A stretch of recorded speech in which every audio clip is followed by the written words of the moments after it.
আসসালামু আলাইকুম ওয়া রাহমাতুল্লাহি ওয়া বারাকাতুহু।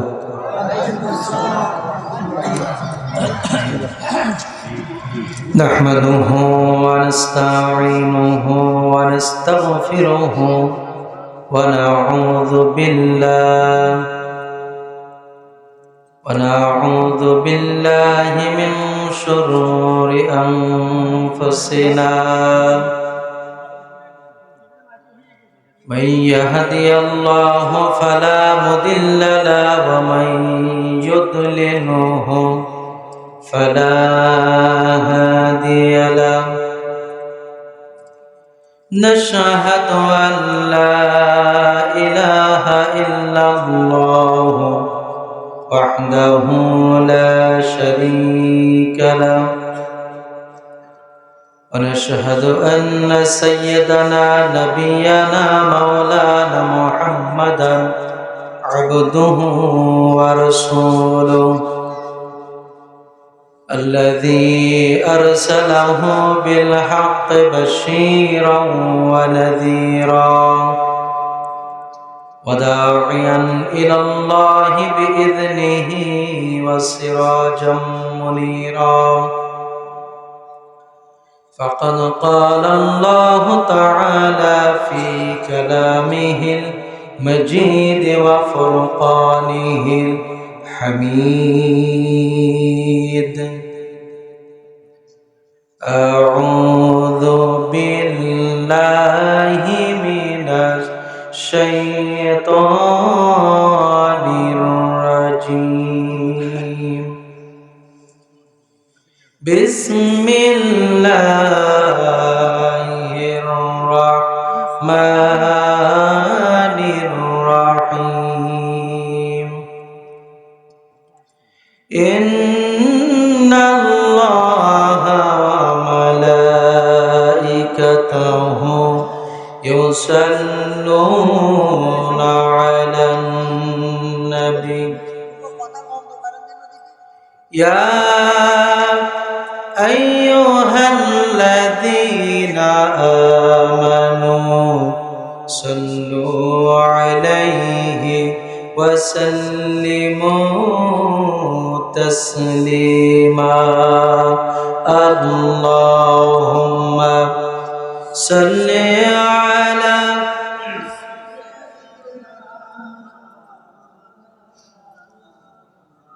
وعلى آل سيدنا مولانا محمد. اللهم صل على سيدنا مولانا محمد وعلى آل سيدنا حبيبنا محمد. সবাই দুরূদ ইব্রাহিম।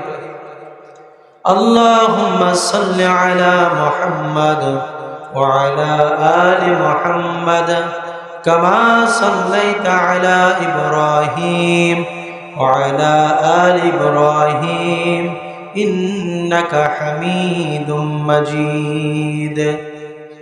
اللهم بارك على محمد وعلى آل محمد كما باركت على إبراهيم وعلى آل إبراهيم إنك حميد مجيد. ঐতিহ্যবাহী ময়দান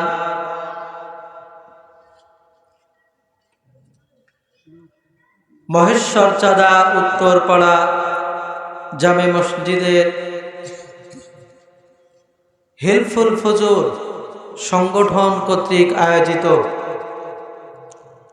আজকের এই তাফসীরুল কোরআন মাহফিলের সুযোগ্য সম্মানিত সভাপতি জনাব হযরত মাওলানা শামসুল আলম, খতিব উত্তরপাড়া জামে মসজিদ মহেশ্বর চাঁদা, মাহফিলের বিশেষ বক্তা এবং আপনাদের সামনে আলোচনা রেখে ধন্য করেছেন আজকের এই মাহফিলের দ্বিতীয় বক্তা জনাব হযরত মাওলানা মাহফুজুর রহমান সাহেব। সম্মানিত প্রিয় উপস্থিতি, প্রচণ্ড শীতের মধ্যে আপনারা কেমন আছেন? আমরা যেহেতু রবের দরবারে শুকরিয়া আদায় করা ছাড়া আমাদের অন্য কোনো পথ আছে নাকি? যে আল্লাহ রাব্বুল আলামিন সুস্থ শরীরে আমাদেরকে এখানে আসার বসার তৌফিক দান করেছেন, সেই মনিবের দরবারে শুকরগুজার হচ্ছি। সকলে বলছি আলহামদুলিল্লাহ। দুরূদ ও সালাম পেশ করছি আমাদের প্রিয় নবী, প্রিয় নেতার জন্য। সকলে বলি সাল্লাল্লাহু আলাইহি ওয়াসাল্লাম। সম্মানিত উপস্থিতি, যেহেতু প্রচণ্ড ঠান্ডা, আলহামদুলিল্লাহ এই নিয়ামতপূর্ণ একটা প্যান্ডেল, অনেক জায়গা মাহফিল হয়, সেখানে সামিয়ানারও সংকট থাকে। আবার যে দুই দিকে সুন্দর করে পর্দা টাঙিয়ে দেয়া হয়েছে, সচরাচর মাহফিলগুলোতে খুব কমই দেখা যায়। আলহামদুলিল্লাহ, হিলফুল ফুজুল সংগঠনকে আল্লাহ কবুল করুক বলে আমিন।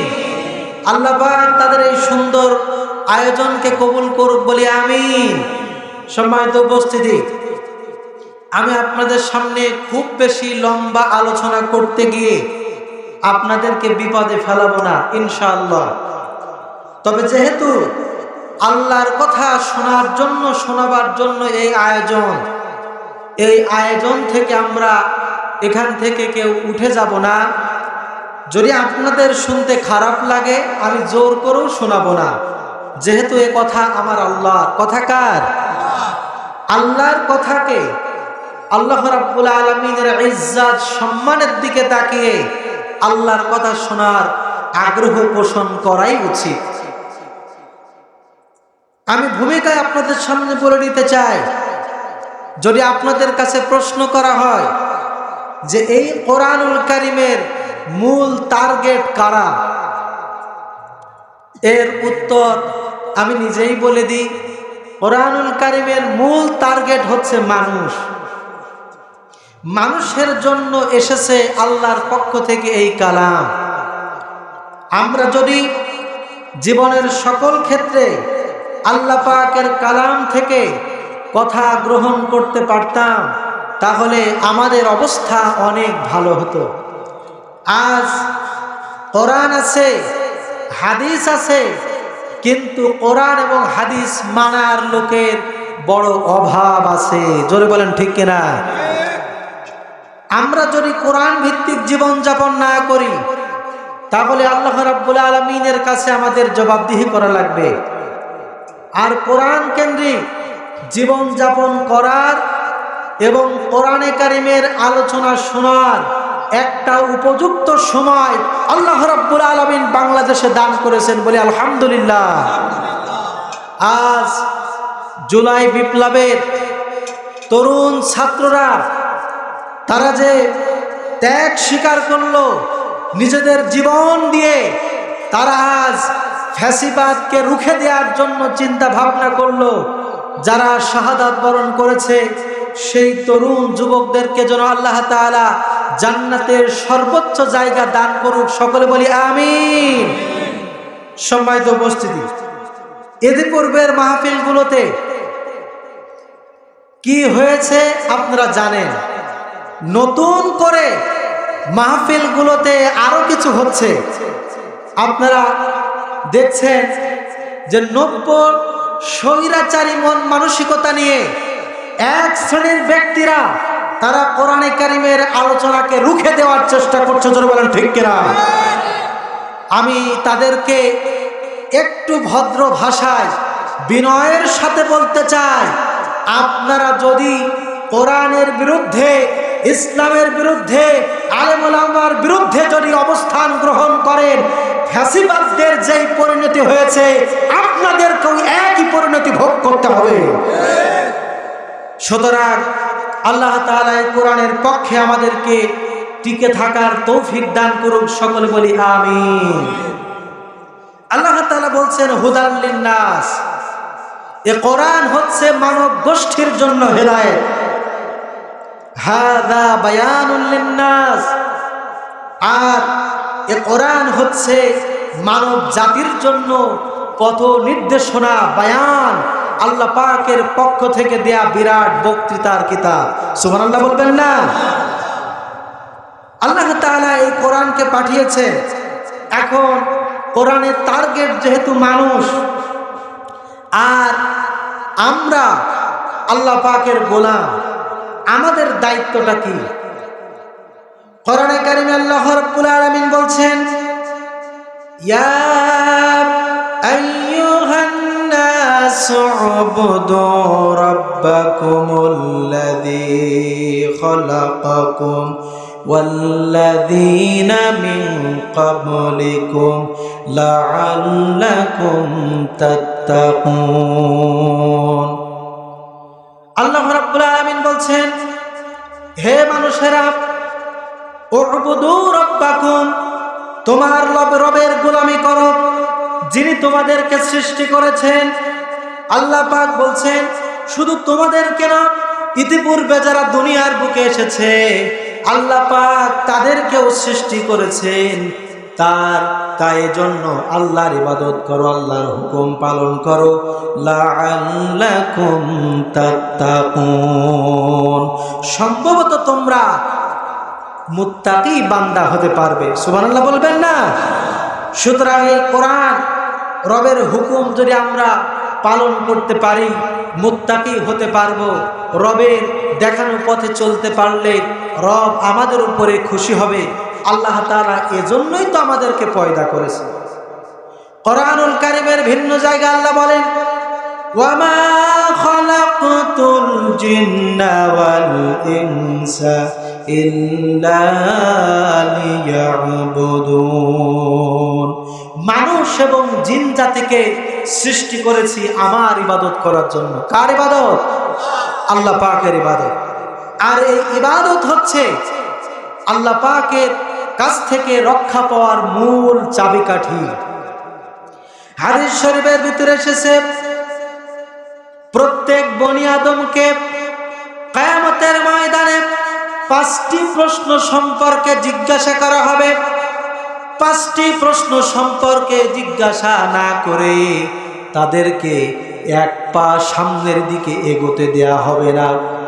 প্রথম প্রশ্ন হচ্ছে, আমি বান্দা তোমাকে যে হায়াত দিয়েছিলাম ওই হায়াতটাকে কিভাবে কাজে লাগিয়েছো? তোমার যে যৌবনের শক্তি দিয়েছিলাম ওই শক্তিটা তুমি কিভাবে, কোন পথে ব্যয় করেছো? কোন পথে সম্পদ অর্জন করেছো? কোন পথে সম্পদ খরচ করেছো? আর তুমি যে এলেম অর্জন করেছো, কোরআনের জ্ঞান অর্জন করেছো, কোরআনের জ্ঞান অনুসারে আমল করেছো কিনা, এই ব্যাপারে আল্লাহ রাব্বুল আলামিন জিজ্ঞাসা করবে। আমরা যদি এই প্রশ্নের জবাব দিতে না পারি তাহলে আমাদের জন্য কঠিন মুসিবত অপেক্ষা করবে। এজন্য দুনিয়ার জীবনটা যেহেতু আল্লাহ রাব্বুল আলামিন দান করেছেন, যে পরকালীন জীবনের জন্য এটা পরীক্ষার জায়গা। পরীক্ষার জায়গা না? মনে করুন এই যে এখন ধান লাগানোর সিজন চলতেছে, যদি ধান গাছ রোপণ না করা হয় তাহলে চৈত্র মাসে, বৈশাখ মাসে আমরা ধান পাবো, এটাকে আশা করা যায়? আমরা তো এখনো ধান রোপণ করলাম না, তাহলে কিভাবে আমরা পাবো? আমরা যদি একটা গাছ না রোপণ করি তাহলে কি ফল আশা করতে পারবো? পারবো না। সুতরাং বোঝা গেল যে আমাদেরকে ফল পেতে হলে গাছ যেমন লাগানো প্রয়োজন, ধান পেতে হলে যেমন ধানের চারা রোপণ করা প্রয়োজন, পরকালীন জিন্দেগিতে বাঁচার জন্য আমলের প্রয়োজন। জোরে বলেন ঠিক কিনা?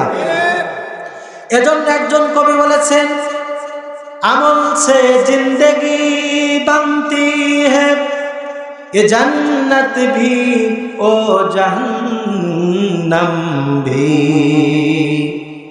अमल से जिंदगी बनती है ए जन्नत भी ओ जहन्नम भी कि खा के अपने फितरत है ना नारी ना नूरी।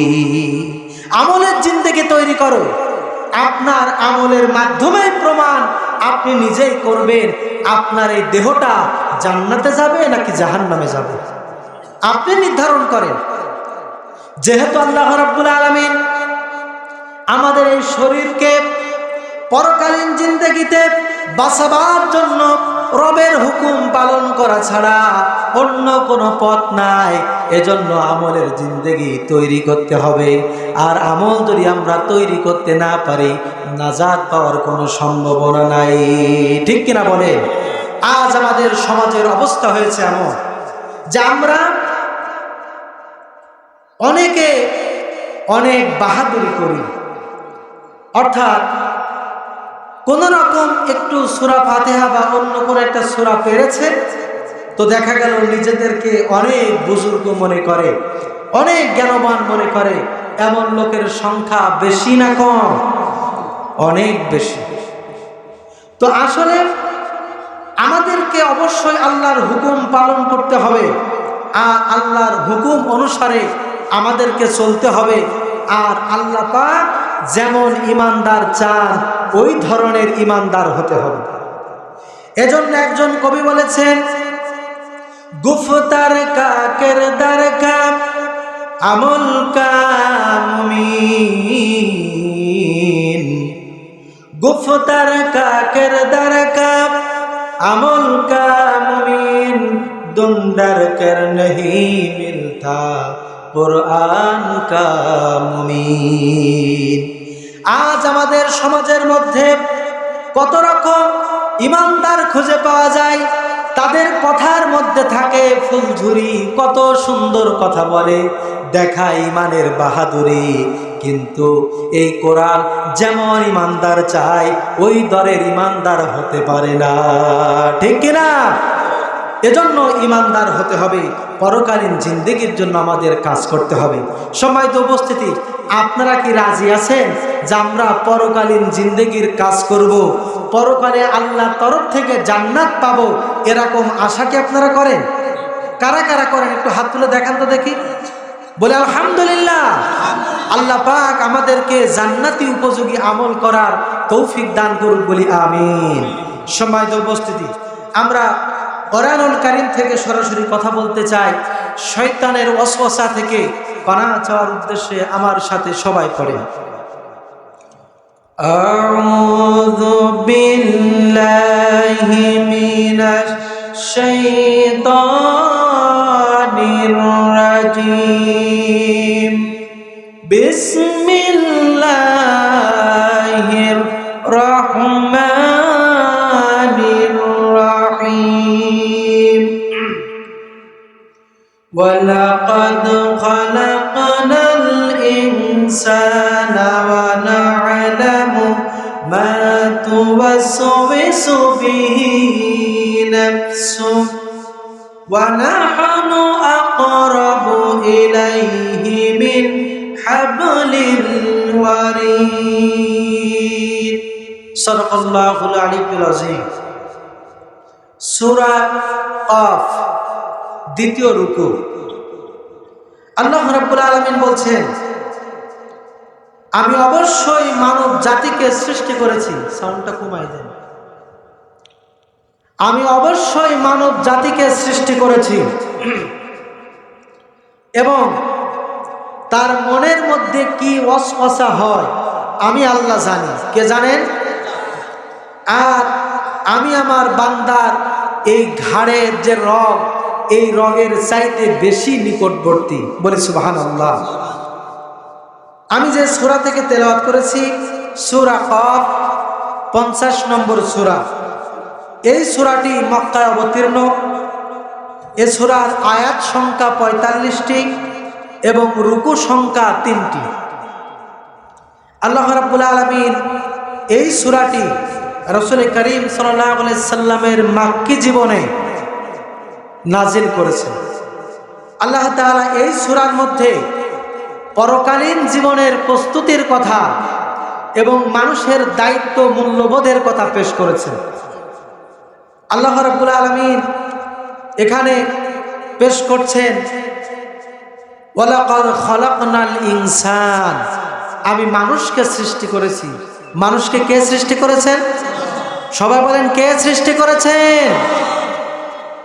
আল্লাহ রাব্বুল আলামিন বলছেন আমি মানব জাতির স্রষ্টা।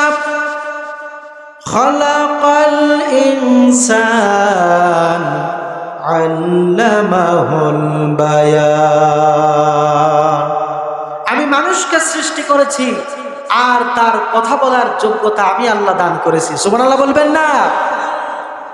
আল্লাহ রাব্বুল আলামিন আমাদেরকে কথা বলার তৌফিক দিলেন।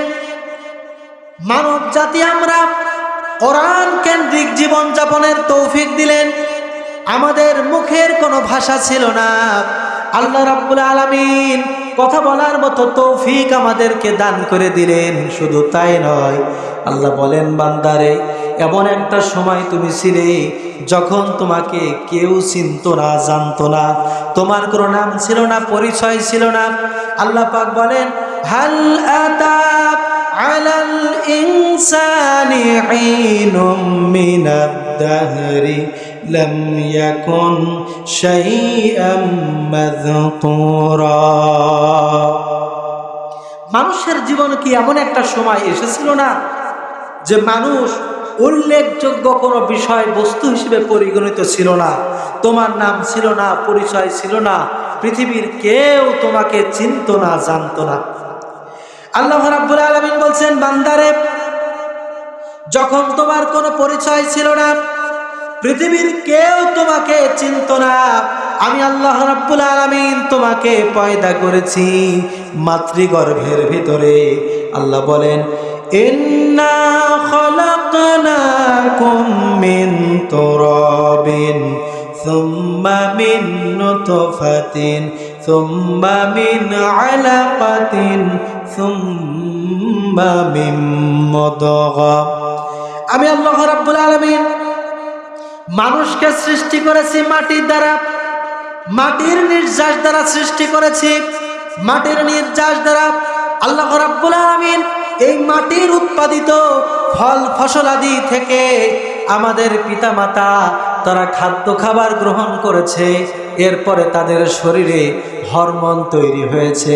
আল্লাহ বলেন এরপরে যখন মাতৃ জঠরের ভিতরে আল্লাহ পাক বলেন আমি এটাকে নুতফা আকারে আমি পেশ করলাম, এরপরে ওই নাপাক পানি ফোঁটাকে নিয়ে আমি রক্তপিণ্ড তৈরি করলাম, এরপরে সেটাকে মাংস পিণ্ড তৈরি করলাম। মাতৃগর্ভের ভিতরে আমি আল্লাহ রাব্বুল আলামিন তোমার সুন্দর করে অবয়ব দান করে দিলাম। তোমার শরীরের চোখ, নাক, মুখ এসবগুলো তৈরি করলাম। তোমার শরীরের হাড্ডি, পাঁজর, হাড় সব তৈরি করলাম। এরপরে চামড়া দিয়ে, ছাউনি দিয়ে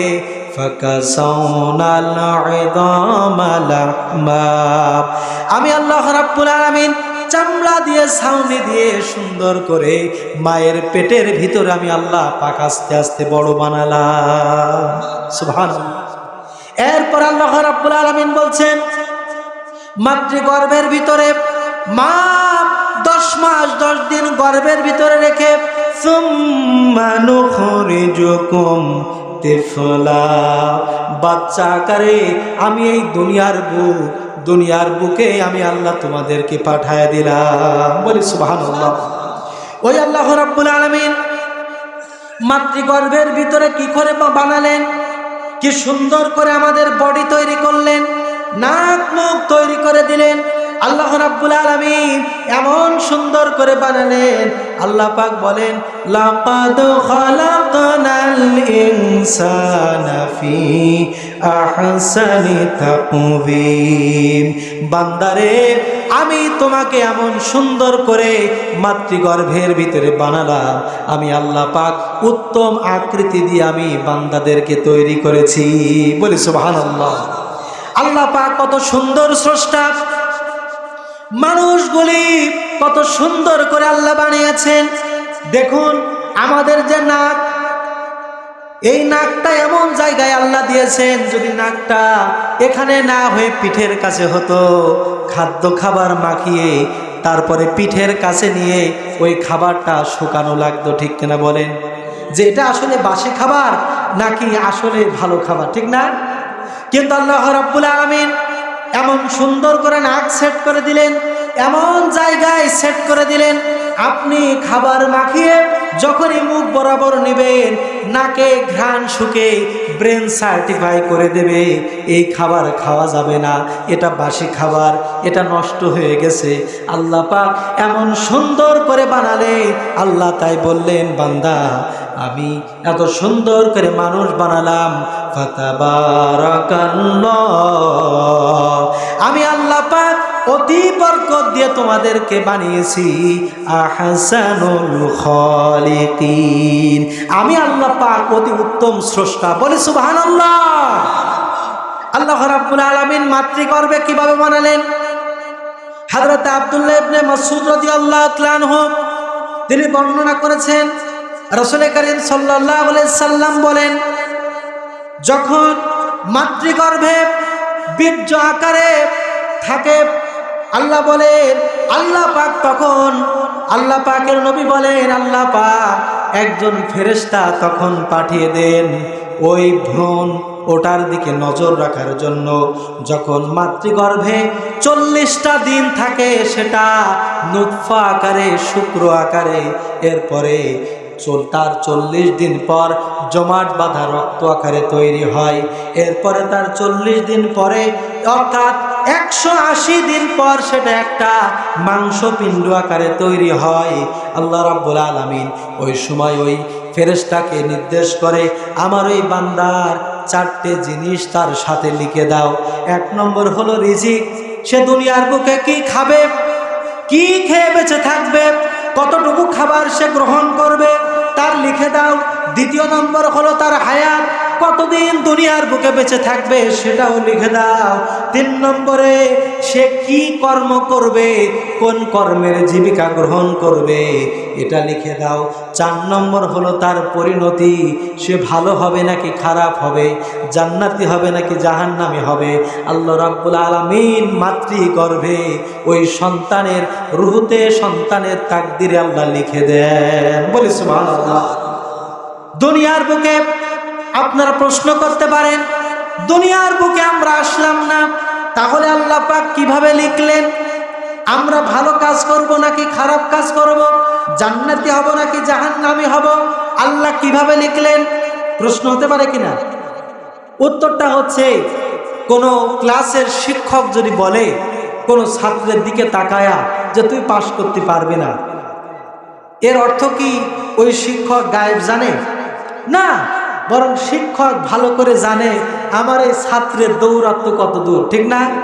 ওর যে লেখাপড়ার সিরিজটা, তাতে মনে হয় পাশ করতে পারবে না।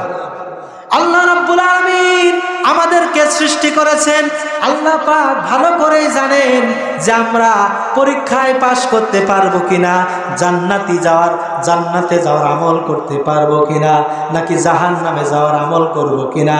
আল্লাহ যেহেতু ভালো করে জানেন, তাই আমাদের তাকদীর আল্লাহ লিখে দিয়েছেন, ঠিক কিনা? সুতরাং আল্লাহ তাআলা যেহেতু আমাদের স্রষ্টা, সেই স্রষ্টা হিসেবে সে রবের হুকুম পালন করতে হবে। আল্লাহ বলছেন, এই স্রষ্টা, আমি স্রষ্টা, মানব জাতিকে আমি আল্লাহ সৃষ্টি করেছি। ওয়ানা'লামু মা তুওয়াসওয়িসু বিহি নাফসু, ওই মানবের মনের মধ্যে কি উদয় হয়, কি ওয়াসওয়াসার সৃষ্টি হয়, আমি আল্লাহ জানি। কে জানে? শীতে কি আপনার আড়ষ্ট হয়ে গিয়েছে? তাহলে বলেন তো কে জানে?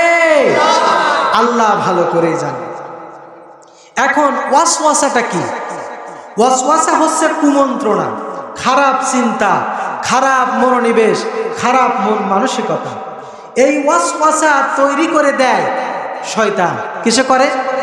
শুধু শয়তানে করে না, মানব জাতির মধ্যেও কেউ না কেউ করে।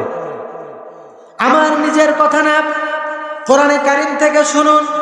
আল্লাহ রাব্বুল আলামিন বলছেন সূরা আন-নাসের মধ্যে, আল্লাযী ইউওয়াসওয়িসু ফি সুদুরিন নাস মিনাল জিন্নাতি ওয়ান নাস। আল্লাহ রাব্বুল আলামিন বলছেন, মানুষের অন্তরের মধ্যে কুমন্ত্রণা দেয় কারা দেয়?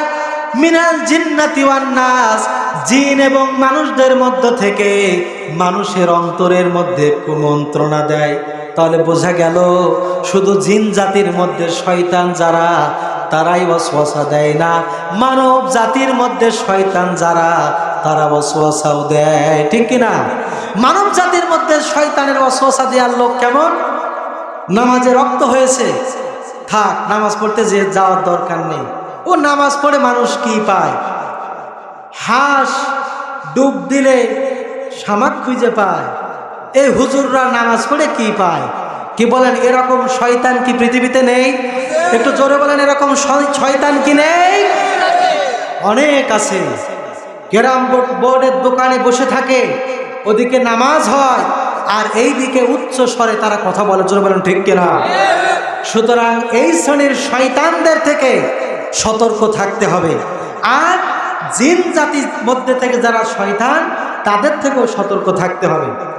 শয়তান আল্লাহর কাছ থেকে এই কথা পেশ করে এনেছে যে আমি আদম জাতিদেরকে জান্নাতের পথ দেখাবো না, জান্নাতের পথে সিরাতে মুস্তাকিমের পথে আমি বাধা প্রদান করব।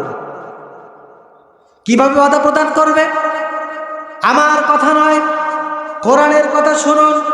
আল্লাহ রাব্বুল আলামিন বলছেন, শয়তান বলে লাআকুদান্না লাহুম সিরাতাকাল মুস্তাকিম, আমি অবশ্যই সিরাতে মুস্তাকিমের পথে আমি বসে থাকবো, ওত পেতে থাকবো।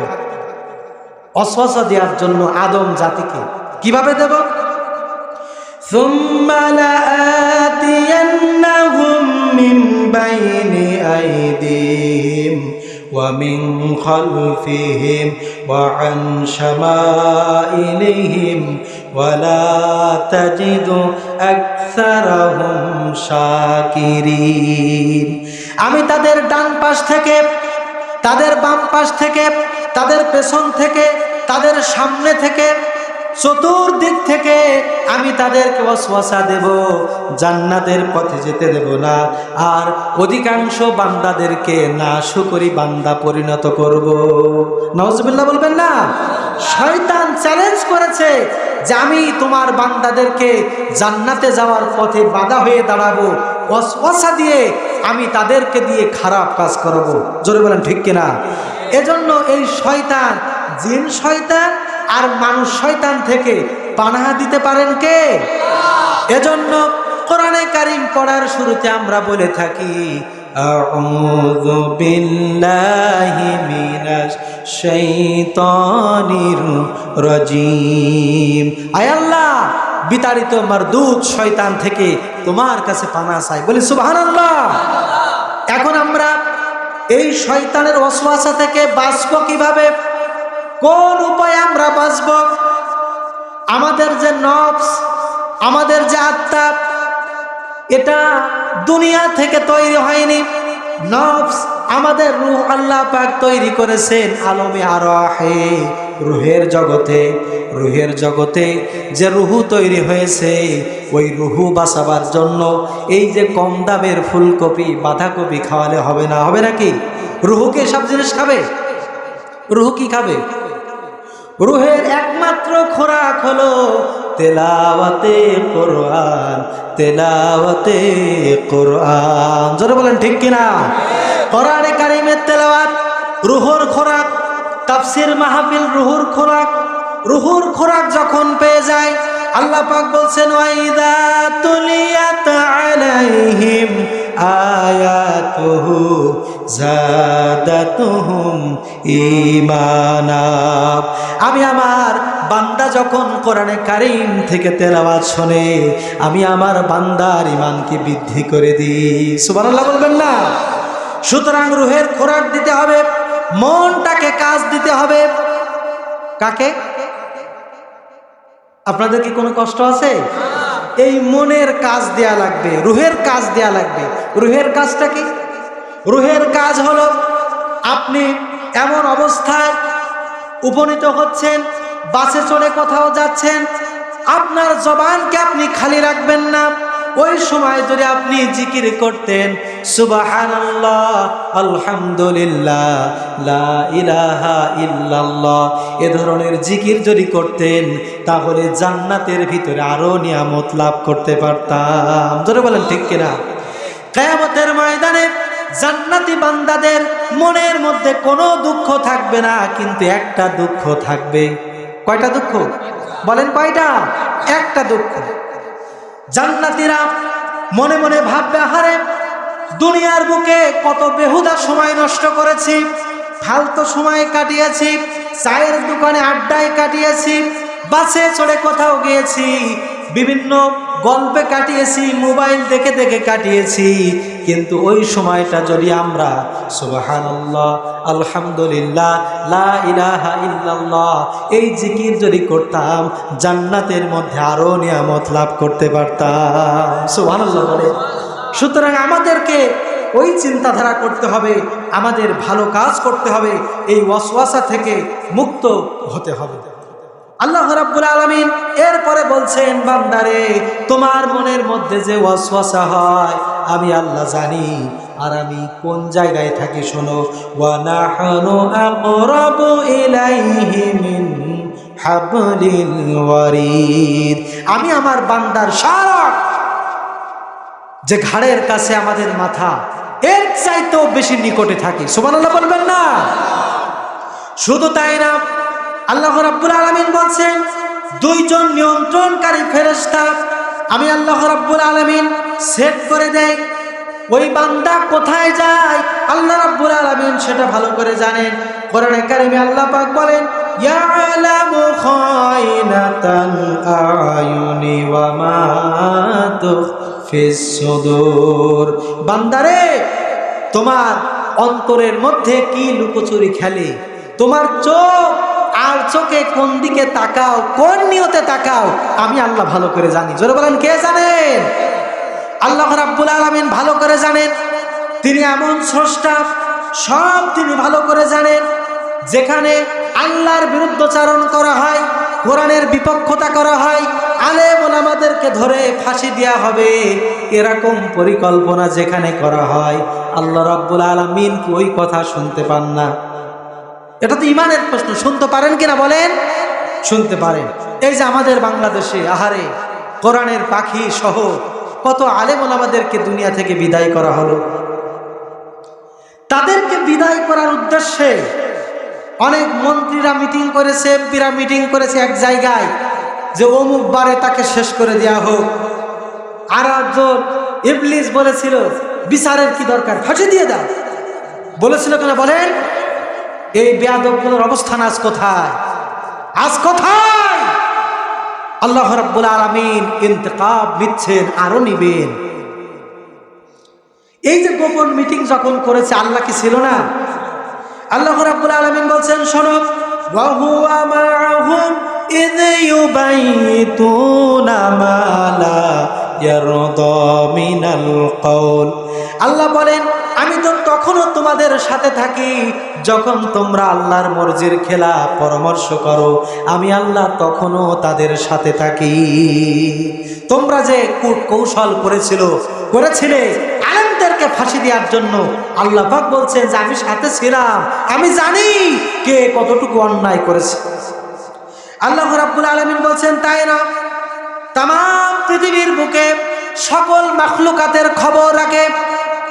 এমনকি সমুদ্রের অতল তলদেশে কোন একটা ছোট্ট প্রাণী যদি ক্ষুধার যন্ত্রণায় চিৎকার করে, আল্লাহ পাক বলেন এই পৃথিবীর কেউ শুনতে পায় না, আমি আল্লাহ রাব্বুল আলামিন শুনতে পাই। বলি সুবহানাল্লাহ।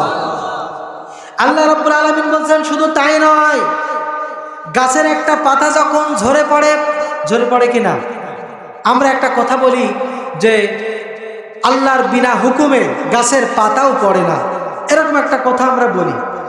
আসলে কথাটা একটু ভিন্ন হবে, কোরআনের আয়াত কিন্তু অর্থ করা হয়েছে ভিন্ন। আল্লাহ তাআলা কি বলেছেন? আল্লাহ রাব্বুল আলামিন বলছেন, ওয়ায়ালামু মা ফিল বাররি ওয়াল বাহরি وما تسقط من ورقة إلا يعلمها। কোন গাছের কোন পাতা পড়ে আমি আল্লাহ রাব্বুল আলামিন যখন কোন গাছের পাতা পড়ে কোন জায়গায় কখন পড়ে আমি আল্লাহ রাব্বুল আলামিনের স্মৃতির ভিতরে তা হাজির হয়ে যায়। বলে সুবহানাল্লাহ। অর্থাৎ আল্লাহ খোঁজ রাখেন যে কখন কোথায় কোন গাছের পাতাটা পড়ে আমার আল্লাহর ইলমে তার খবর হয়ে যায়। বলে সুবহানাল্লাহ। কোরআন শরীফের ভিতরে কয়েকটি আয়াত আছে যে আয়াতগুলি তাফসীর হওয়া প্রয়োজন, ব্যাখ্যা হওয়া প্রয়োজন, তা না হলে মানুষ বিভ্রান্ত হয়। আল্লাহ বলছেন আল্লাহ কোথায় আছেন? যদি প্রশ্ন করা হয় আপনাদের কাছে, বলেন তো আল্লাহ কোথায় আছেন? আরশ আজিম। এই যে প্রশ্ন করলেন, হ্যাঁ সুন্দর কথা। আবার কোরআন শরীফের অন্য আয়াতেও আল্লাহ বলছেন ওয়া হুয়া মাআহুম আইনামা কানু, তুমি যেখানে আল্লাহও সেখানে। এটা কোরআনের আয়াত। আরেকটা আয়াত আছে কি ওয়া হুয়াল্লাযী ফিস সামাই ইলাহুন ওয়া ফিল আরদি ইলাহুন, আকাশেও আল্লাহ জমিনেও আল্লাহ। এবার আপনারা তা নির্ণয় করেন তো দেখি, সবগুলো কিন্তু কোরআনের আয়াত। অর্থাৎ আকাশেও আল্লাহ জমিনেও আল্লাহ। আবার আল্লাহ বলছেন যে আল্লাহ সব জায়গায় আছে। আবার আল্লাহ বলছেন আর রহমানু আলাল আরশি ইস্তাওয়া, আল্লাহ আছেন আরশে আজিমে। এখন এই কথা এই সবগুলো কোরআনের আয়াত। এখন এটার একটা আকীদা আমাদের সঠিক হওয়া দরকার না? বলেন সঠিক হওয়া দরকার না?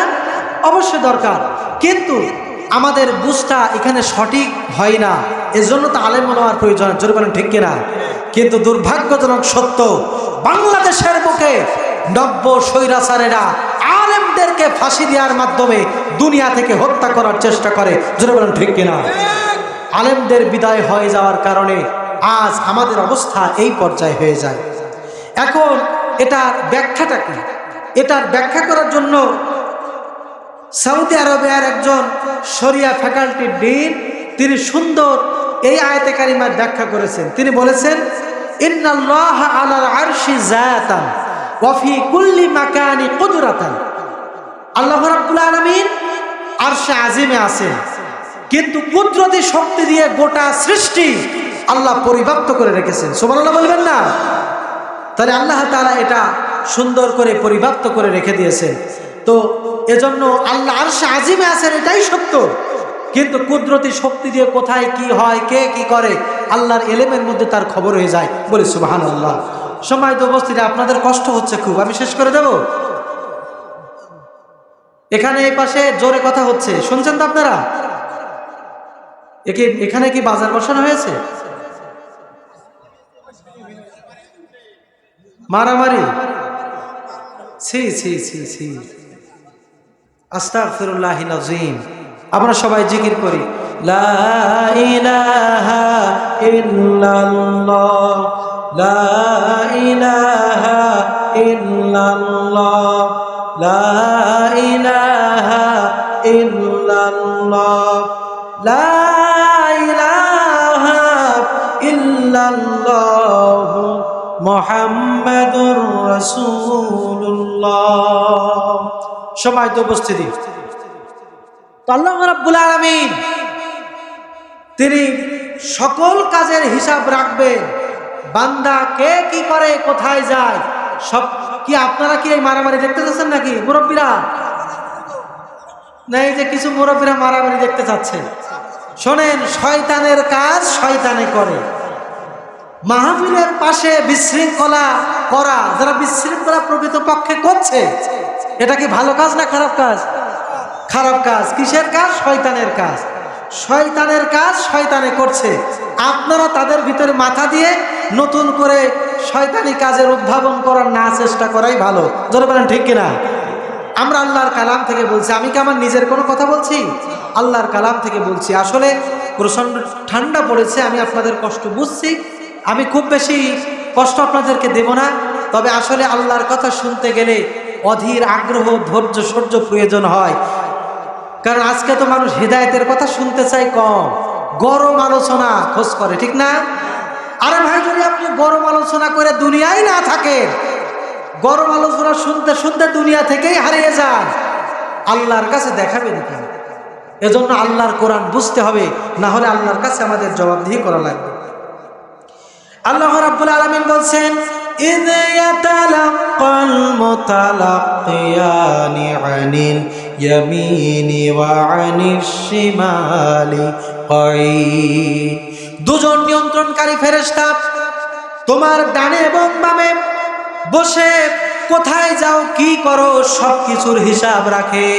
আল্লাহ রাব্বুল আলামিন বলেন, মা ইয়ালফিযু মিন কাওলিন ইল্লা লাদাইহি রাকীবুন আতীদ। মানুষ এমন কোন কথা বলে না যা ফেরেশতারা রেকর্ড করে না রাখে। কত কঠিন কথা! আল্লাহ পাক তো বান্দার সম্পর্কে খবর রাখে, আবার দুই কাঁধে দুই ফেরেশতা আল্লাহ রেখে দিয়েছেন। তারা কারা? কিরামান কাতিবিনা ইয়ালামুনা মা তাফআলুন। দুজন নিয়ন্ত্রণকারী ফেরেশতা কিরামান কাতিবিন ডান এবং বামে বসে বান্দার আমলনামা লিখতেছে, কি করো, কোথায় যাও, ভালো করো নাকি মন্দ করো। আল্লাহ পাক বলেন, এই ফেরেশতাদের দায়িত্ব হলো লেখা, আর সবগুলো লিপিবদ্ধ করতেছে। বলি সুবহানাল্লাহ। আল্লাহ রাব্বুল আলামিন আরো বলছেন, আম ইয়াহসাবুনা আন্না লা নাসমাউ সিররাহুম ওয়া নাজওয়াহুম বালা রুসুলুনা লাদাইহিম ইয়াকতুবুন। আল্লাহ বলছেন, তোমরা কি মনের মধ্যে এই কথা মনে করো, তোমরা গোপনে কথা বললে আল্লাহ শুনছেন না, প্রকাশ্যেও কথা বললে আল্লাহ শুনছেন না, এমনটা কি মনে করো নাকি? আল্লাহ তো সব শুনতেছেন। শুধু তাই না, আল্লাহ পাক দুইজন ফেরেশতা তোমাদের কাঁধের উপরে, তোমাদের কাঁধের পাশে রেখে দিয়েছেন। তোমরা যা কিছু করো, তোমাদের যাবতীয় কর্ম তারা লিখে রাখে। বলি সুবহানাল্লাহ। সুতরাং ফেরেশতারা সব লিখে রাখে, ভালো কাজ লিখে রাখে। এমনকি আমরা মুখ থেকে যে কথা বলি, আল্লাহ রাব্বুল আলামিন বলছেন, আমার ফেরেশতারা এই কথাগুলো, ভালো কথা, খারাপ কথা, সকল কথাকে আল্লাহ রেকর্ড করে রাখে। আল্লাহ পাক এটাকে রেকর্ড করে রেখে দেন, সেভ করে রেখে দেন। যেমন ইতিপূর্বের মানুষ এই আয়াতের বিশ্বাস না করে অবিশ্বাস মনের মধ্যে আসা স্বাভাবিক ছিল যে আল্লাহ কিভাবে কথা রেকর্ড করবেন। এখন কি আমাদের মনে কোনো কষ্ট আছে যে আল্লাহ কোরআনের কথা রেকর্ড করতে পারবেন না, আমাদের মুখের কথা রেকর্ড করতে পারবেন না? বলেন পারবেন কি না? পারবেন। এই যে ভিডিও ক্যামেরা, আমার এই কথা রেকর্ড হচ্ছে না? এটা যদি আল্লাহ তাআলা এরকম ভিডিও ক্যামেরার মাধ্যমে রেকর্ডিং করার সিস্টেম, বুদ্ধি যদি আল্লাহ মানুষের ব্রেনে দেন, তাহলে আল্লাহর কাছে আরো হাই পাওয়ারের ক্যামেরা আছে। যারা বলেন ঠিক কিনা? সুতরাং বান্দা কি করে আল্লাহ রাব্বুল আলামিন ভালো করেই জানেন। এখন আল্লাহ, আপনারা প্রশ্ন করতে পারেন, এই ভিডিও ক্যামেরায় তো মেমোরিতে রেকর্ড হয়, তাহলে আল্লাহ এই কথাগুলো কিসে রেকর্ড করবেন? আল্লাহ রাব্বুল আলামিন কোরআনের মধ্যে বলছেন, ওয়া কুল্লা ইনসানিন আলজামনাহু তাইরুহু ফি উনুকি ওয়া নুখরিজু লাহু ইয়াওমাল কিয়ামাহ। আল্লাহ রাব্বুল আলামিন বলছেন, আমি প্রত্যেকটা মানুষের তার গলার কাছে, কণ্ঠনালীর কাছে এমন একটা মেমোরি কার্ড তৈরি করে দিয়েছি। বান্দা কি বলে, ভালো কথা বলে নাকি মন্দ কথা বলে, এই গলার কাছে যে সিম কার্ড, মেমোরি কার্ডের মতো আল্লাহ রেখে দিয়েছেন। আল্লাহ বলেন, কিয়ামতের ময়দানে এই রেকর্ড আমি আল্লাহ বাজাবো। সুবহানাল্লাহ বলেন। এই রেকর্ডকে বাজানো হবে। কত ভালো কথা বলা হয়েছে, খারাপ কথা বলা হয়েছে, কোরআনের কথা বলা হয়েছে, কোরআনের কথা শোনা হয়েছে, ফেরেশতারা রেকর্ড করবেন, আল্লাহ এখানে রেকর্ড করবেন। আবার যে ব্যক্তি মাঠে ঘাটে কাজ করতে গিয়ে ওই জায়গায় নিজের শাশুড়ির নামে, নিজের স্ত্রীর নামে আবাল তাবাল কথা বলে, বিভিন্ন ধরনের লজ্জাস্কর কথা বলে, গালাগালি দিয়ে কথা বলে, আল্লাহ বলেন আমার ফেরেশতারা তাও রেকর্ড করে। ঠিক কিনা? যারা শ্রমজীবী মানুষ, শ্রমিক, আপনারা রাগ করবেন না। মাঠে ঘাটে, আমি একজন কৃষকের সন্তান, আপত্তি নেই বলতে, মাঠে ঘাটে কাজ করতে গিয়ে নিজের শাশুড়ি নিজের স্ত্রীকে নিয়ে এমন কুরুচিপূর্ণ মন্তব্য করে যা শয়তানও অবাক হয়ে যায়। জোরে বলেন ঠিক কিনা? আর কি ফাহিশা কথা বলে! আহারে প্রিয় বন্ধুগণ আমার, ফাহিশা কথা যারা বলেন তাদের উদ্দেশ্যে বলি, মুখ দিয়ে অনবরত যারা খারাপ কথা বলেন, গালিগালাজ করে, আপনি যখন মারা যাবেন আশপাশের প্রতিবেশী আপনাকে দেখতে আসবে। আসবে কিনা বলেন? আপনাকে দেখতে আসবে। দেখতে এসে আপনি যে কাফনের কাপড়ে মোড়ানো এভাবে করে খাটিয়ার উপরে চিত হয়ে শুয়ে আছো, তোমার এই ঠোঁটের দিকে তাকিয়ে ওই ব্যক্তি বুঝবে এই মানুষটার কথা কত নিকৃষ্ট ছিল, এই জবান দিয়ে কত গালি দিয়েছে। জোরে বলেন ঠিক কিনা? এজন্য এটা পরিহার করেন। বদদুয়া দুনিয়া থেকে নিয়ে যান না, আল্লাহর কাছে কি জবাব দেব আমরা? এজন্য আমাদেরকে সেই পর্যায়ে কাজ করতে হবে। আল্লাহ রাব্বুল আলামিন বলছেন, যেহেতু ওই বান্দাকে সৃষ্টি করেছি আমি, এমনকি তার সমস্ত কাজের হিসাব রাখি আমি, ফেরেশতা সৃষ্টি করে দিয়েছি কথাগুলো রেকর্ড করার জন্য। কিরামান কাতিবিন, দুইজন ফেরেশতাকে তৈরি করে দিয়েছি আমি, ভালো কাজ মন্দ কাজ লেখে। এবার শুনুন হে আমার বান্দারা, তোমরা শোনো, এভাবে করে দুনিয়ার জীবনে আসতে আসতে তোমাদের কি হবে? আল্লাহ বলেন, ওয়াজাআত সাকরাতুল মাউতি বিল হক যালিকা মা কুনতা মিনহু তাহিদ। ওয়াজাআত, তোমাদের নিকটে আসবে সাকরাতুল মাউত, মৌতের যন্ত্রণা। আহারে আমরা আমাদের জীবন যাপন করতেছি, সকালবেলা খাদ্য গ্রহণ করলাম, দুপুরে খাদ্য গ্রহণ করলাম, রাতের বেলায় খাদ্য গ্রহণ করলাম। খাবার খেয়ে শরীরটাকে বাঁচিয়ে রাখি, আল্লাহ পাক রুহটাকে বাঁচিয়ে রেখেছেন, দুনিয়ার বুকে আমরা বেঁচে আছি। কিন্তু সময় এমন এসে যাবে যেই সময় আল্লাহ ইশারা দিবেন আর আল্লাহর কাছে আমাদের চলে যেতে হবে। ঠিক কিনা? কখনকার মৌত এসে যায় আমরা কেউ জানি না, কখনকার জীবনের ঘনঘটা শেষ হয়ে যায় কেউ আমরা জানি না। আল্লাহ পাক বলেন, ইযা জাআ আজালুহুম লা ইস্তাখিরুনা সাআ।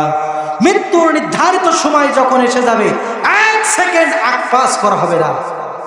বলেন আল্লাহু আকবার। মৃত্যুর সময় এসে গেলে আগ পাস করা হবে না। একজন ব্যক্তি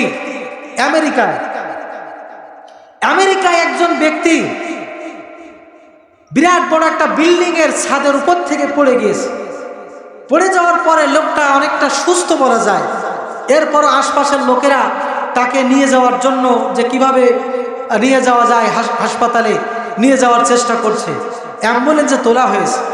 লোকটা অনেকটা সুস্থ, বলছে যে আমার তেমন সমস্যা হয়নি, আমি অনেকটা ভালো আছি, সুস্থ বোধ করছি, তবে পায়ে একটু ব্যথা আছে, তাছাড়া কোনো সমস্যা নেই। বেচারাকে নিয়ে যাচ্ছে, হঠাৎ করে রোড অ্যাক্সিডেন্টে গাড়িতে যারা ছিল সবাই মারা গেল। দেখুন, তার তাকদিরে লেখা আছে যে বিল্ডিং এর উপর থেকে পড়ে গিয়ে সে মারা যায়নি, তার তাকদিরে সেটা লেখা হয়নি, বরং তার তাকদিরে লেখা হয়েছে এটা যে রোড অ্যাক্সিডেন্টে মারা যাবে। এজন্য নির্ধারিত সময় আসলে এক সেকেন্ড আগ পাস করা হবে না, সেই জায়গায় যাওয়াই লাগবে। আল্লাহ রাব্বুল আলামিন বলছেন, হুয়াল্লাযী ইউহয়ী ওয়া ইউমীতু ফাইযা ক্বাদা আমরান ফাইন্নামা ইয়াকুলু লাহু কুন ফায়াকুন। আল্লাহ রাব্বুল আলামিন বলছেন, তিনি সেই সত্তা যিনি তোমাদেরকে জীবন দান করেন, তোমাদেরকে মৃত্যু দান করেন। অতঃপর আল্লাহর পক্ষ থেকে যখন নির্দেশনা আসে, মৃত্যুর যখন ফায়সালা আল্লাহর তরফ থেকে আসে, তখন আল্লাহ বলেন কোন হয়ে যাও, আর সাথে সাথে হয়ে যায়। আল্লাহর নির্দেশনা থাকলে আমরা বেঁচে থাকি, আল্লাহর নির্দেশনা যখন চলে আসে আমরা আর দুনিয়ায় থাকতে পারি না, আমরা তখন মৌতে মুফতালা হয়ে যাই। জোরে বলেন ঠিক কিনা? সময় তো উপস্থিত, আমি শেষ করে দিই।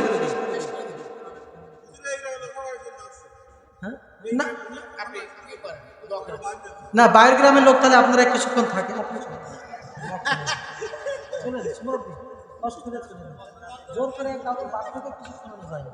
আপনারা যারা আছেন তারা শুনছেন তো? শোনেন, আমি কিন্তু আমার নিজের একটা কথা বলেছি। কথাগুলো কার কথা? যাদের কষ্ট হয় তারা চলে যায়। আমার এই আলোচনা মাইকে হচ্ছে, মা বোনেরা আছে, তারা কষ্ট করে শুনছে, তারা আপনি রাখবেন না, কষ্ট করে চলে যাচ্ছে। না, কর্তৃপক্ষ আমাকে এত দেরি করে তুললো কেন? আসলে এটা অনুচিত। আমি না তাই বলে যে আপনাদেরকে অতি কষ্ট দেবো তা না। আমি কিন্তু আমার নিজেরও অনেক ঠান্ডায় কষ্ট পাচ্ছি, যেহেতু আবহাওয়া আমাদের অনুকূলে না। আমি বেশি দূর নিচ্ছি না, শুধু এই যে আয়াতটা, এই আয়াতের হক আদায় করে আমার কথা শেষ করবো ইনশাআল্লাহ। আল্লাহ রাব্বুল আলামিন বলছেন, এই মৃত্যু সময় যখন আসবে, এই মৃত্যু তার কাছে হাজির হয়ে যাবে। আল্লাহ বলছেন, আইনামা তাকুনু ইউদরিকুমুল মাউত ওয়ালাউ কুনতুম ফি বুরুজিম মুশাইয়াদা। তুমি যেখানে যাও না কেন, তুমি যদি লোহার সিন্ধুকের ভিতরে পলিয়ে থাকো না কেন, মৃত্যুর সময় যখন আসবে, মৃত্যুর কাছে তোমাদের চলে যেতে হবে। কেউ থাকতে পারবো না, আমাদেরকে চলে যেতে হবে। আল্লাহ পাক আরো বলছেন, কুল ইন্নাল মাউতাল্লাযী তাফিরুনা মিনহু ফাইন্নাহু মুলাকীকুম। তুমি যেখানে যাও না কেন, যতই পলিয়ে বেড়াও না কেন, মৃত্যুর সময় যখন তোমাদের কাছে হাজির হয়ে যাবে, মৃত্যু অবশ্যই তোমাদের সামনে এসে মুলাকাত করবে। মুলাকাত মানে সাক্ষাৎ করা, মৃত্যু মুলাকাত করবে, তার মানে সামনাসামনি আসবে। আমরা কিন্তু প্রতি মুহূর্তে মৃত্যু থেকে পালাবার চেষ্টা করছি, প্রতি মুহূর্তে চেষ্টা করছি, কিন্তু এই মৃত্যু থেকে পালাবা আসলে খুব কঠিন, সুকঠিন। আমরা পালাবার চেষ্টা করছি, আর মৃত্যু আমাদের সামনে এসে মুলাকাত করবে, তার মানে নির্ধারিত সময় আসলে মৃত্যু এসে হাজির হয়ে যাবে। আমরা আর সেখান থেকে ফিরে যাওয়ার এখতিয়ার কেউ রাখি না। জোরে বলুন ঠিক কিনা? আল্লাহ রাব্বুল আলামিন এজন্য হাদিস শরীফের ভিতরে এসেছে, রাসূল কারীম সাল্লাল্লাহু আলাইহি ওয়াসাল্লাম বলেছেন, ওয়া কানা ইবনে ওমর রাদিয়াল্লাহু তাআলা আনহু ইয়াকুল, ইযা আমসাইতা ফালা তানতাজিরু সাববাহি ওয়া ইযা আসবাহাত ফালা তানতাজিরুল মাসাই। হযরতে ইবনে ওমর রাদিয়াল্লাহু তাআলা আনহু থেকে বর্ণিত, তিনি বলেন, রাসূল কারীম সাল্লাল্লাহু আলাইহি সাল্লাম বলেছেন, আল্লাহর বান্দারা শোনো, তুমি যখন সন্ধ্যায় উপনীত হয়েছো, খবরদার তোমরা সকাল হওয়ার জন্য অপেক্ষা করো না। হতে পারে এমন সকাল হওয়ার অপেক্ষা করতে করতে রাতের বেলায় তোমার জীবনটা শেষ হয়ে গেছে। হতে পারে কিনা? তুমি যখন সকাল পেয়েছো, তখন সন্ধ্যার জন্য অপেক্ষা করো না। হতে পারে এটা তোমার জীবনের শেষ দিন। এই দিনটা সন্ধ্যা আসার আগেই তুমি আল্লাহর ডাকে সাড়া দিয়ে চলে যেতে পারো, ঠিক কিনা? একজন লোক স্বপ্নে দেখতেছে যে তাকে বাঘে তাড়া করছে। তো লোকটা দৌড়াতে দৌড়াতে একটা গাছের উপরে ঠেলে উঠেছে। নিচের দিকে তাকিয়ে দেখে যে বাঘ হা করে আছে, আর দেখছে যে গাছে ডালে একটা সাপ জড়ানো আছে।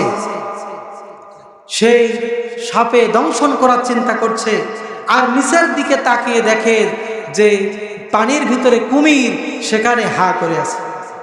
তো মানুষটা এরকম স্বপ্ন দেখতে দেখতে আবার দেখলো যে একটা সাদা ইঁদুর, একটা কালো ইঁদুর যে ডালটা ধরে সে ঝুলে আছে, ওই ডালটা কুটকুট করে কেটে দিতেছে।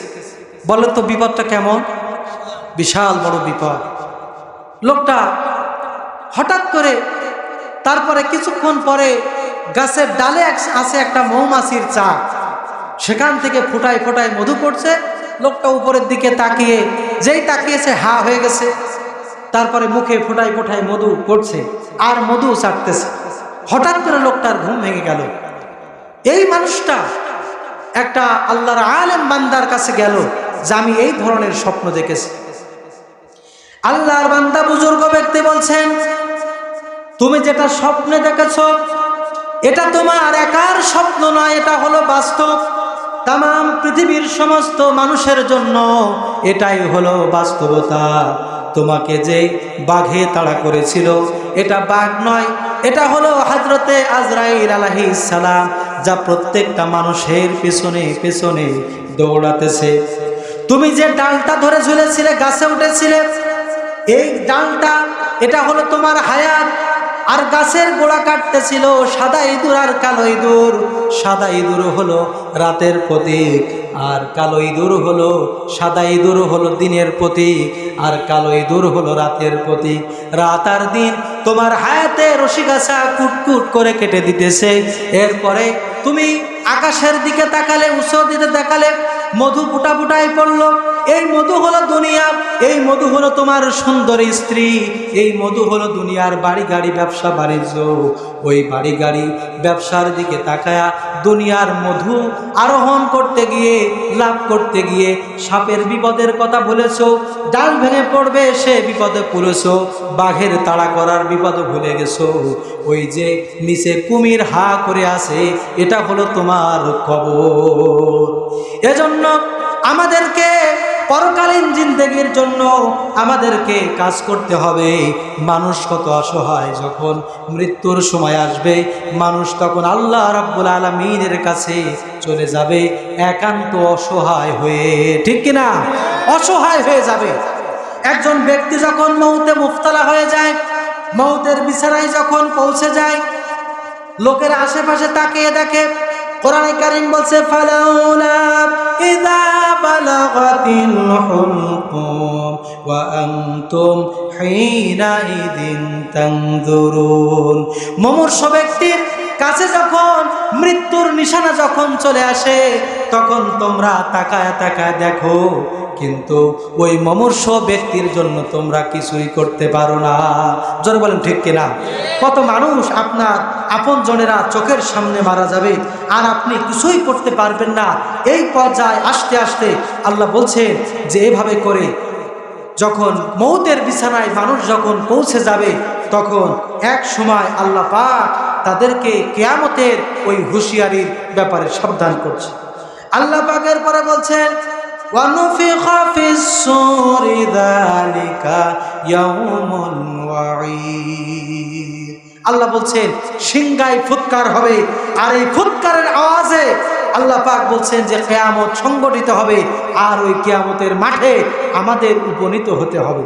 আমরা সবাই মৃত্যুর পরবর্তী জীবন, কবরের জীবন, এরপরে কিয়ামতের মুখোমুখি আমাদের হওয়া লাগবে। সম্মানিত উপস্থিতি, কিয়ামতের ব্যাপারে আলোচনা অনেক কঠিন, অনেক জটিল, এটা অনেক সময়ের ব্যাপার। আমি আমার আলোচনা আপনাদেরকে কষ্ট দেব না, যেহেতু পাশে একটা মাহফিল হচ্ছে, শ্রোতা সংখ্যা কম। আমি কি শেষ করে দেব? মোনাজাত করে দিই নাকি? আপনাদের কষ্ট হচ্ছে এবং কর্তৃপক্ষ কষ্ট পাচ্ছে। আমি আশা করব এ ধরনের অনুষ্ঠান হতে গেলে সময়টা হওয়া উচিত 10:30টার ভিতরে মাহফিল ক্লোজ। আমি ঝালকাঠি, পিরোজপুর আল্লামা সাইদি সাহেবের অঞ্চলে মাহফিলের সুযোগ হয়, আল্লাহর মেহেরবানি সেখানে যায়। তো ওখানকার মাহফিলের সিস্টেম হচ্ছে এরকম, মাহফিলের দ্বিতীয় বক্তা আলোচনা করবেন মাগরিবের আজানের পর, নামাজের পর এশার আগ পর্যন্ত দ্বিতীয় বক্তা আলোচনা করবেন। এরপরে এশার নামাজ হবে, প্রধান বক্তা আলোচনা শুরু করবেন। 10টা 10:30টার ভিতরে মোনাজাত শেষ, সবাই বাড়িতে যাবে। আর আল্লাহর নামাজ অর্থাৎ ফজরের নামাজে আশা করি ঠিক সময় উঠতে পারবে। পরবর্তী দিনে আবারও মাহফিল শোনার আগ্রহ তারা রাখে, কিন্তু এই যে কালেকশন করতে করতে রাত 10টা বাজিয়ে দেওয়ার কারণে দূর থেকে বক্তারা আলোচনা করার জন্য, কোরআনের কথা বলার জন্য একটা নিয়ত করে আসে, ওই বেড়ে রাখা ভাতে ছাই দেওয়া হয়। রাগ করলেন আপনারা? কারণ কত দূর থেকে আসে তারা। এই যে রোডে ঘাটে কত অ্যাক্সিডেন্ট হয় না বলেন? কত সমস্যা। এজন্য আসলে এ ধরনের পরিবেশ হওয়া উচিত। আল্লাহ তাআলা আমাদের সে ধরনের পরিবেশ করুক। আপনাদের কষ্ট পাচ্ছেন, আমি সেই উদ্দেশ্য করে আমি যে কথাগুলো বললাম, এই কথাগুলো আমার নিজের কথা? বলেন তো কার কথা বলেছি? আর আল্লাহর কথার চাইতে উত্তম কথা আর হতে পারে না। ওয়ামান আসদাকু মিনাল্লাহি কিলা। আল্লাহ বলছেন আমি আল্লাহর কথার চাইতে উত্তম কথা আর কি হতে পারে? সুবহানাল্লাহ বলেন। সুতরাং সেই কথা আমরা শুনছিলাম, আমরা ইবাদতের মধ্যে ছিলাম। সম্মানিত উপস্থিতি, মা বোনেরা এসেছে, তাদের উদ্দেশ্যেও কিছু বলতে পারলাম না। আসলে যাই হোক, আল্লাহ তাআলা আমাদেরকে সঠিক বুঝ দান করুক, ইমানের পথে, ইসলামের পথে আল্লাহ আমাদের সকলকে কবুল করুক বলি আমিন। মাহফিল কর্তৃপক্ষের কোনো কথা থাকলে বলতে পারেন, তাহলে শেষ করে দিই। হ্যাঁ, কি আপনারা রাগ করছেন? মনে কষ্ট আছে কি? যাই হোক, আল্লাহ শুকরিয়া। কিছু কষ্ট আছে যে বোধহয় আরো কিছুক্ষণ বললে শুনলে ভালো হতো, ঠিক না? যাই হোক, আর কষ্ট না দিয়ে এই হিলফুল ফুজুল সংগঠন আল্লাহ কবুল করুক বলে আমিন। আপনারা এই সংগঠনের সাথে থাকবেন। এই সংগঠনের কত সুন্দর সুন্দর কাজ দেখেন। এখানে বলা হচ্ছে অনিসলামিক কাজ থেকে সমাজকে রক্ষা করার জন্য হিলফুল ফুজুল সংগঠন কাজ করবে, অসহায় মানুষকে সাহায্য করবে। এই কাজে আপনারা সম্পৃক্ত থাকবেন। যেসব ছাত্ররা বই কিনতে পারে না, তাদের বই কিনে দেওয়ার সুযোগ হবে। গরিব মেধাবী, বিশেষ করে রক্তদান কর্মসূচি, অনেক সময় রক্তের অভাবে অনেক মা মারা যায়, এই সমস্ত অনেক সমস্যা হয়। তো যাই হোক, এই সংগঠনে আপনার সাথে থাকবেন তো ইনশাআল্লাহ। আল্লাহ তাআলা আমাদের সকলকে কবুল করুক, আমরা বলি আমিন, আল্লাহুম্মা আমিন। রব্বানা যালামনা আনফুসানা ওয়া ইল্লাম তাগফির লানা ওয়া তারহামনা লানাকুনান্না মিনাল খাসিরিন। রব্বানা লা তুযিগ কুলুবানা বা'দা ইয হাদাইতানা ওয়া হাব লানা মিন লাদুনকা রাহমাতান ইন্নাকা আনতাল ওয়াহ্হাব। রব্বুল আলামিন, মাগরিবের পর থেকে তোমার বান্দারা কোরআনে কারীম থেকে কথা শুনেছে। আল্লাহ তাআলা মেহেরবানি করে যে কথাগুলো আমরা শুনলাম, আমাদের সকলকে আমল করার তৌফিক দান করে দাও। রব্বুল আলামিন, যে যুবকদের তৈরি করা সংগঠন হিলফুল ফুজুল, এই সংগঠনের উদ্যোগে যে তাফসীর মাহফিলের আয়োজন করলো, মাবুদ এই সংগঠনকে তুমি কবুল করে নাও। আল্লাহ তাআলা, এটার জন্য যারা শ্রম দিল, মেধা দিল, অর্থ দিয়ে সহযোগিতা করলো, আল্লাহ পাক তুমি তাদের সকলকে কবুল করে নাও। আল্লাহ তাআলা, দূর দূরান্ত থেকে তোমার যে সমস্ত বান্দারা কোরআনে কারীমের কথা শোনার জন্য এসেছে, আল্লাহ তাআলা তোমার বান্দাদেরকে এবং আমরা যারা কথা বলছি আমাদের সকলকে আল্লাহ কিয়ামতের ময়দানে আমরা জান্নাত পেতে পারি তৌফিক আল্লাহ তুমি আমাদের দান করে দাও। আল্লাহ তাআলা, খাস করে দোয়া করি রব্বুল আলামিন, এই সবুজ শ্যামল জমিনে তোমার দ্বীন প্রতিষ্ঠা হয়েছে, এই দৃশ্য আমাদের চোখে দেখার তৌফিক আল্লাহ দান করে দাও। রব্বুল আলামিন, আমরা অনেকে কোরআন পড়তে জানি না, আমাদেরকে কোরআন বুঝে বুঝে পড়ার তৌফিক দাও। তোমার নবীর হাদিস বুঝে বুঝে পড়ার তৌফিক দাও। আল্লাহ তাআলা, প্রচণ্ড শীতে কষ্ট করে যারা কোরআনের কথা শুনলো, আল্লাহ তাআলা তোমার বান্দা বান্দীদেরকে সর্বোচ্চ জান্নাত, জান্নাতুল ফেরদাউসের মেহমান বানায়া দাও। আল্লাহ তাআলা, ইসলামের জন্য যারা কাজ করে আল্লাহ তুমি তাদের হায়াত দারাজ করে দাও।